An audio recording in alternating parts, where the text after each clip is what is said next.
Champions, Maxwell Brown, all the way from Delaware. Did I ever ask you what did Delaware? What? What did Delaware? I don't know. She wore brand New Jersey. Thank you, I appreciate the applause. Okay, so Maxwell has been entering the contest for a while, and he's one of our three champions, like I said, in the youth group. There are cards over there for the Fiddle Fest. Grab one before you leave.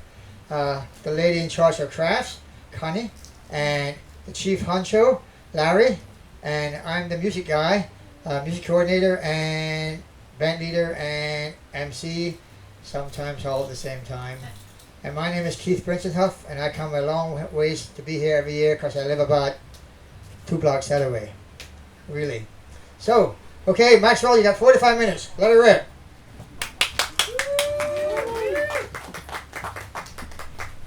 Alright, I am Max Brown, as he said.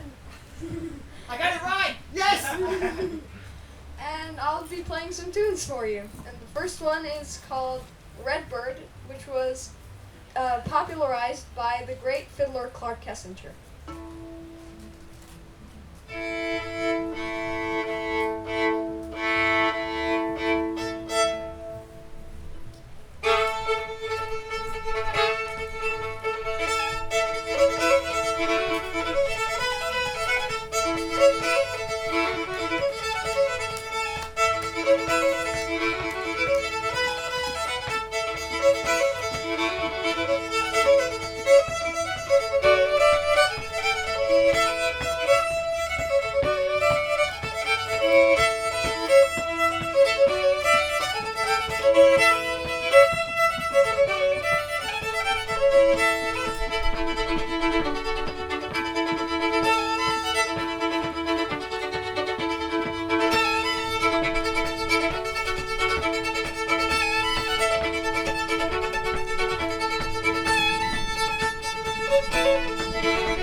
So, before I move on, I'd like to give a thank you to Keith Ritzenhoff and Larry for inviting me to perform here. And also to all of you for coming out here in the pouring rain to the stage here. So the next tune I'm going to be playing is called Hangman's Reel. It has a pretty interesting story behind it. So the story goes, there's a dude who was going to be hung, but the hangman said, okay, I'm going to tune this fiddle to a tuning that's never before been seen in the entirety of fiddle music. Conveniently, that same tuning is shared with thousands of other fiddle tunes, and says, if you can invent a tune in this tuning and play it for me, then I'll give you your freedom. So And this guy apparently played this tune.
This next tune is called John Brown's Dream, and it was named for John Brown, a white man who fought for the abolition of slavery.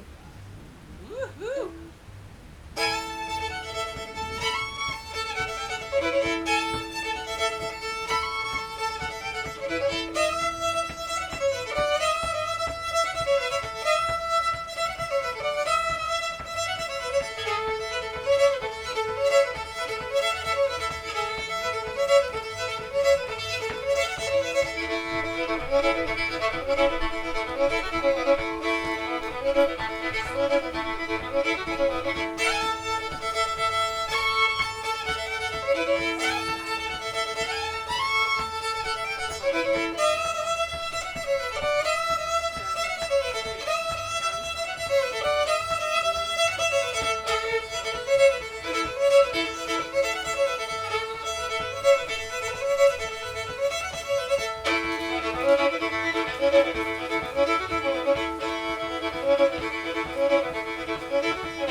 January, and this one also has an interesting story behind it.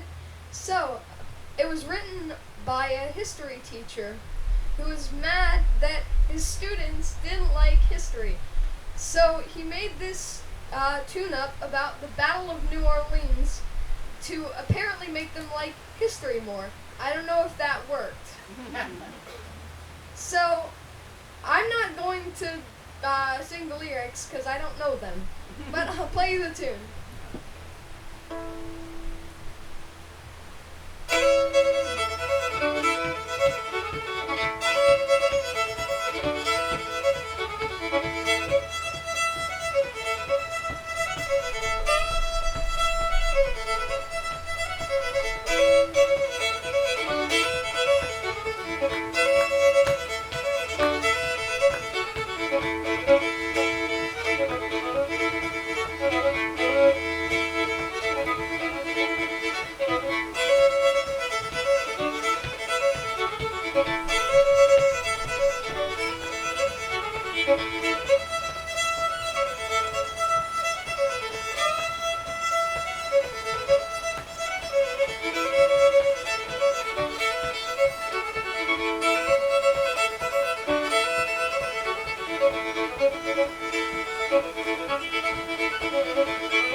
So Maxwell, I love when you give historical notes about the song. So let me give you a lot more information. You can say whatever you want about this song.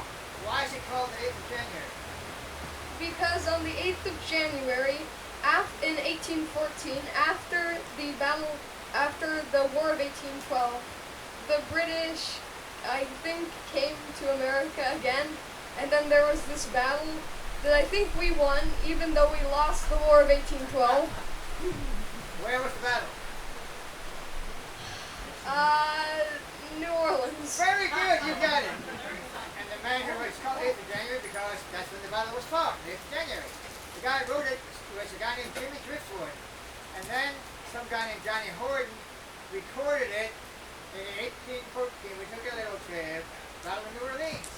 And Jimmy Driftwood also wrote a very popular song that some of these mature people here might remember, called North to Alaska. You remember that one? Rock song from the 50s?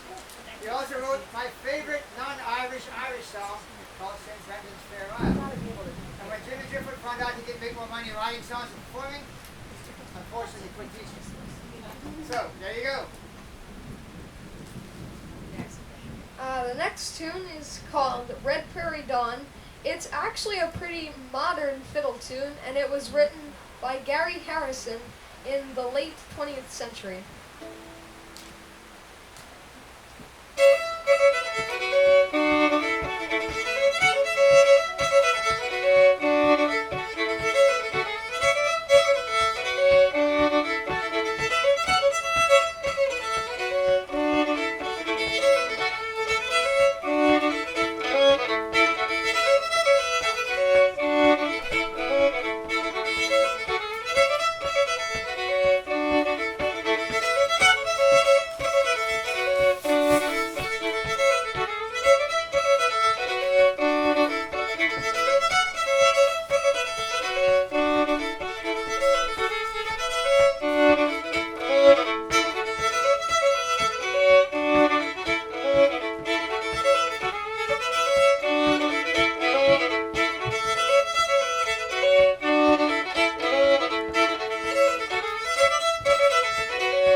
tune I need to tune.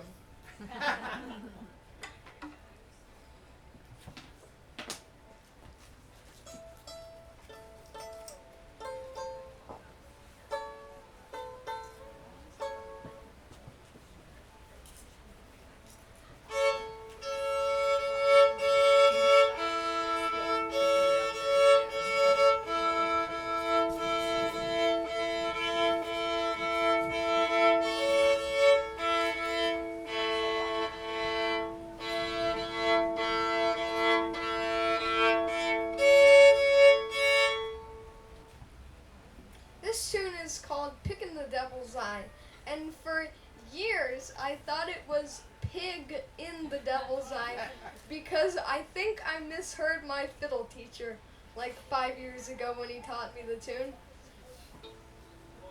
Here it is.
Always wondered why fiddles can't have capos. Why can't they? What? Why can't they? I've always wondered. So, obviously you can tune a fiddle, but can you tune a fish? You know how to tune a fish? No. You need the right scales.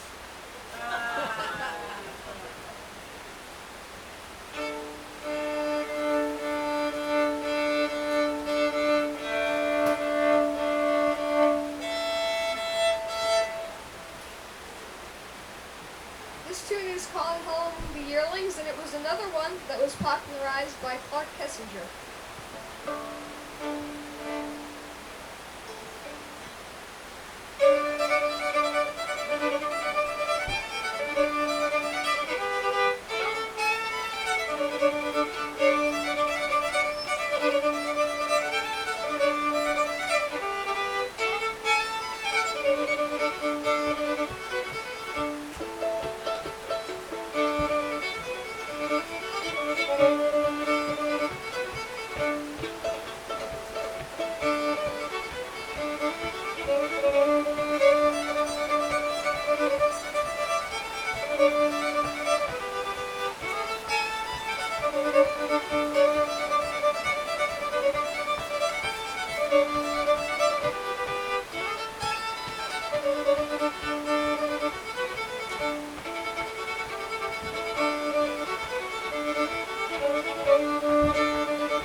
couple tunes with me.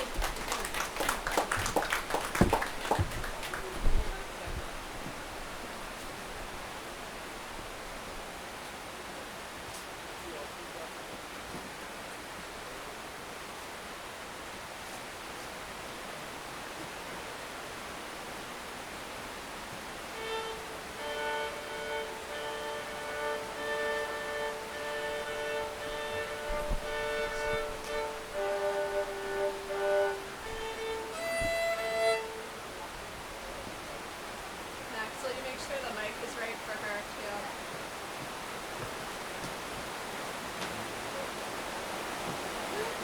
Wow.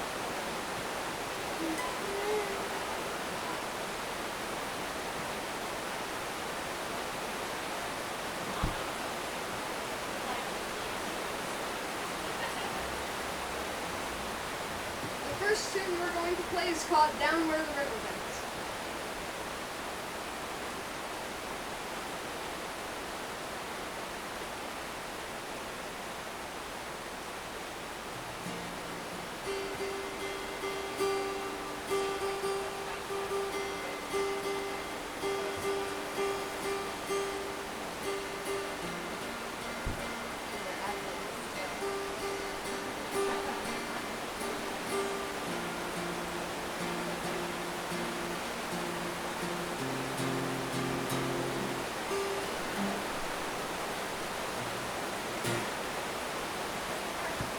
Viv, the rain's so loud, you're gonna have to make sure your F holes are right into that mic, okay?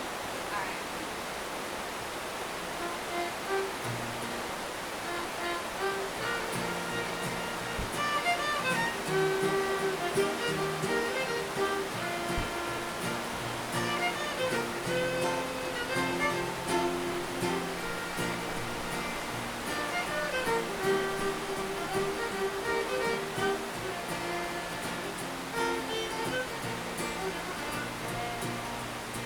It's hard to keep tears out of my eyes for the street. Our last goodbye, our country calls to defend the big land. So it's like the man down there, the river bends. With God's help, we'll meet again under the same old sycamore tree. Right of each other and the land of free. Down to this ocean blue, that's just as close as I came to you. This old ocean might keep us apart, but it won't keep you from out of my heart. Down where the river bends, with God's help, we'll meet again under the same old sycamore tree. Proud of each other.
actually one my sister taught me.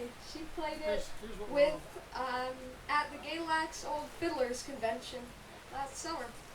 So the next tune is called Red Haired Boy, which was one of the first tunes I ever learned.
See, the problem with capos on a guitar is that you still need to tune afterwards because the capo makes your guitar out of tune.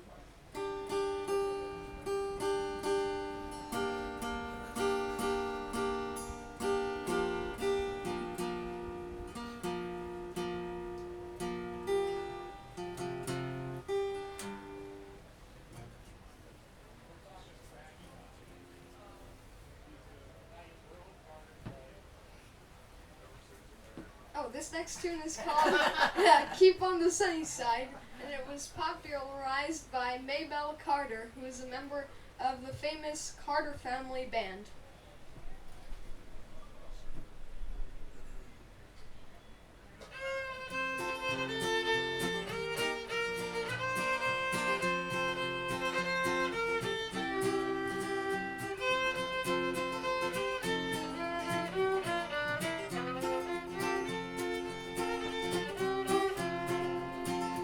There's a dark and the troubled side of life.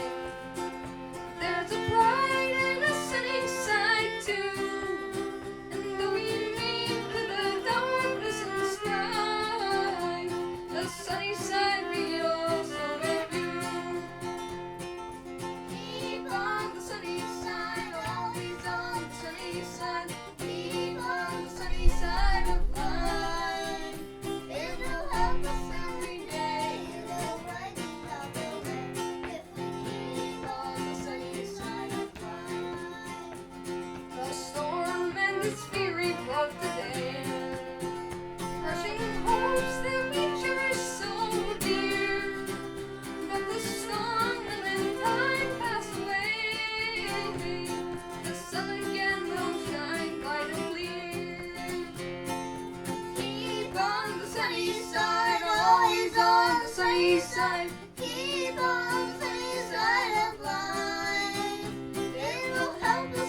See, the song brightened up.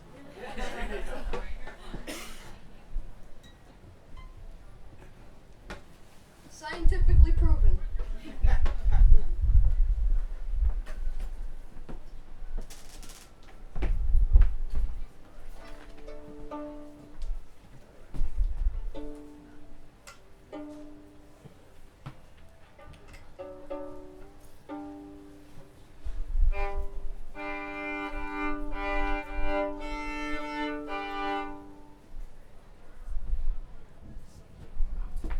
So, this next tune is called Jerusalem's Ridge, and it was partially written by Bill Monroe, the partially being because he didn't actually write the whole thing, even though most people think he did.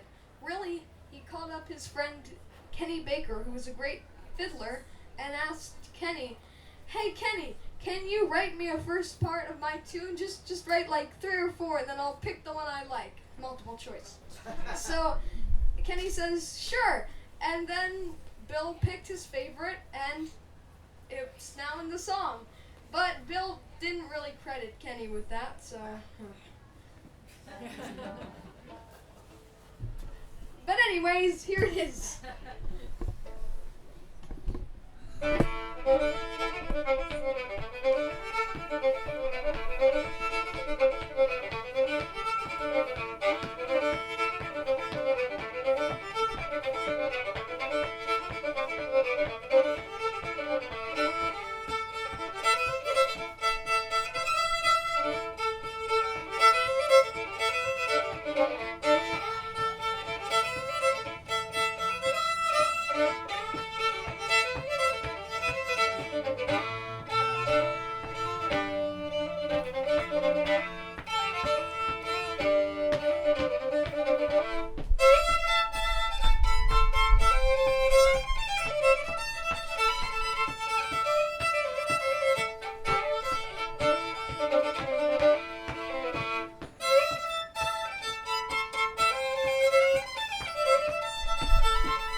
This next tune is called Back Up and Push, and this one was written in entirety by Kenny Baker.